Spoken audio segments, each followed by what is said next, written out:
মার্কিন president Donald ট্রাম্পের দেয়া আলটিমেটাম ঘিরে ফের চরম উত্তপ্ত মধ্যপ্রাচ্য। ইরানে তেল সমৃদ্ধ ও কৌশলগতভাবে গুরুত্বপূর্ণ খার্গ দ্বীপে সামরিক হামলা চালিয়েছে যুক্তরাষ্ট্র। তবে এই হামলা সামরিক লক্ষ্যবস্তুতেই চালানো হয়েছে বলে দাবি করেছেন মার্কিন কর্মকর্তারা। এ নিয়ে আরও জানাতে এই মুহূর্তে আমাদের সাথে অনলাইনে যুক্ত রয়েছেন চট্টগ্রাম বিশ্ববিদ্যালয়ের রাষ্ট্রবিজ্ঞান বিভাগের অধ্যাপক আক্কাস আহমেদ। আক্কাস আহমেদ, শুরুতেই যে বিষয়টি জানতে চাই যে ট্রাম্পের এই কথাবার্তা, এই হুমকি, এসব আসলে কতটুকু বাস্তবসম্মত? আপনার কাছে কি মনে হয়? ট্রাম্পের যে মার্কিন যুক্তরাষ্ট্র বা ইসরায়েলের যে লক্ষ্য, সেই লক্ষ্য কিন্তু তাদের এখনো অর্জিত হয়নি। সেই লক্ষ্যটা ছিল কি, ইরানকে পরাস্ত করা এবং ইরান আত্মসমর্পণ করা। সেই লক্ষ্য কিন্তু তাদের অর্জিত হয়নি এবং তারা বারবার চেষ্টা করে যাচ্ছে যে ইরান আত্মসমর্পণ করুক এবং একটি চুক্তিতে আসুক, কিন্তু ইরান সেটা আসতেছে না। কারণ হচ্ছে যে আমরা জানি যে অলরেডি মার্কিন যুক্তরাষ্ট্র, ইসরায়েল এবং তাদের মিত্রদের কিন্তু অনেক ক্ষতি হয়ে গেছে।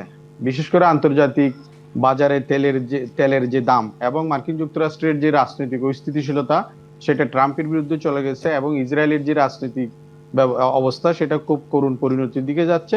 বিশেষ করে ট্রাম্পের বিরুদ্ধে ইমপিচমেন্টের একটি প্রক্রিয়া কিন্তু শুরু করার চিন্তা ভাবনা চলছে এবং বেনিয়ামিন নেতানিয়াহু তার দেশে খুবই অজনপ্রিয় হয়ে গেছে। এবং বিশেষ করে এখানে একটি কথা বলা দরকার, সেটা হচ্ছে ইরান তো একটি, ধরেন, প্রচুর পরিমাণ খনিজ সম্পদ সমৃদ্ধ একটি রাষ্ট্র।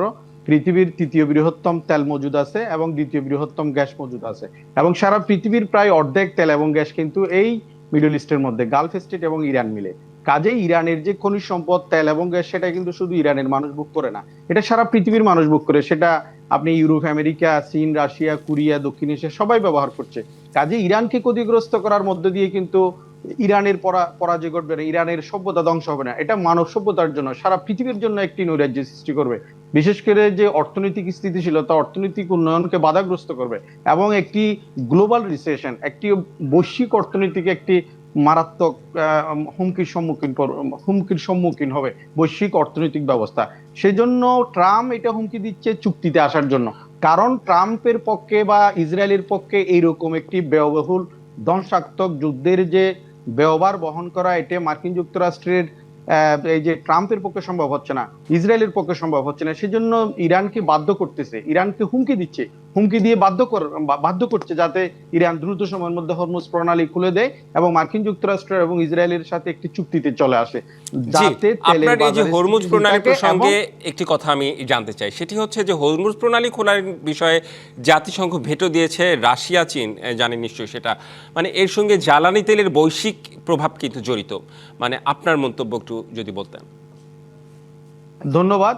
এটা হচ্ছে যে কি, জ্বালানি তেলের যে ব্যাপারটা, সেটা হচ্ছে বৈশ্বিক বাজারে অলরেডি, আমি যদি একটা পরিসংখ্যানিক একটা যদি তথ্য উপাত্ত এখানে আপনার সাথে শেয়ার করি, সেটা হচ্ছে কি, মার্কিন যুক্তরাষ্ট্রের তেলের দাম কিন্তু 30-35%, কোরিয়া, জাপানে সেটা 30-40%, বা আপনি ইউরোপে ধরেন 25-30%, অনেক জায়গায় 50%, কিন্তু আমাদের দেশে এখনো তেলের দাম বাড়েনি, কিংবা ভারতে বাড়েনি। 200-র বেশি সার্ভিস ও ফিচারে লেনদেনের সব বিকাশ অ্যাপে সম্ভব। পৃথিবীর সমস্ত জায়গায়, ইভেন মিডল ইস্টে পর্যন্ত তেলের দাম বৃদ্ধি হয়েছে এবং এটা যদি চলমান থাকে, সেটা $200 চলে যাবে এবং আরো বেশি হয়ে যাবে।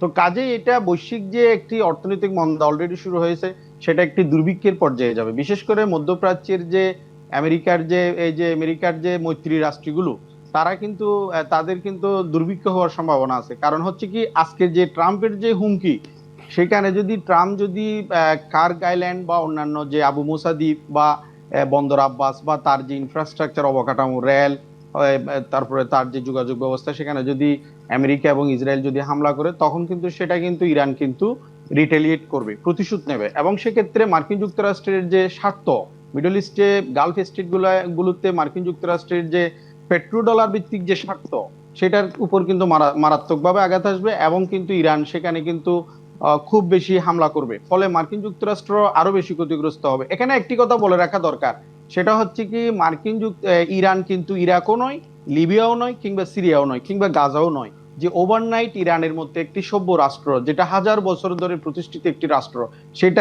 যেটা 16 লক্ষ বর্গ কিলোমিটারের একটি রাষ্ট্র, এটা বাংলাদেশ থেকে প্রায় 11.5 গুণ বড়। সেই রকম একটি জায়গার মধ্যে ওভারনাইট ট্রাম্প এবং ইসরায়েল হামলা করে সেই রাষ্ট্রকে ধ্বংস করে দেবে, সভ্যতা ধ্বংস করে দেবে, এইটা এক ধরনের মিথ্যাচার এবং এটা হুমকি, এটা কখনোই সম্ভব না।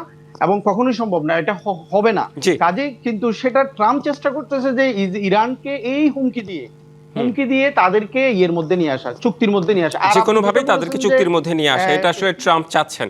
জি, ধন্যবাদ আপনাকে যুক্ত হবার জন্য আকাশ আহমেদ।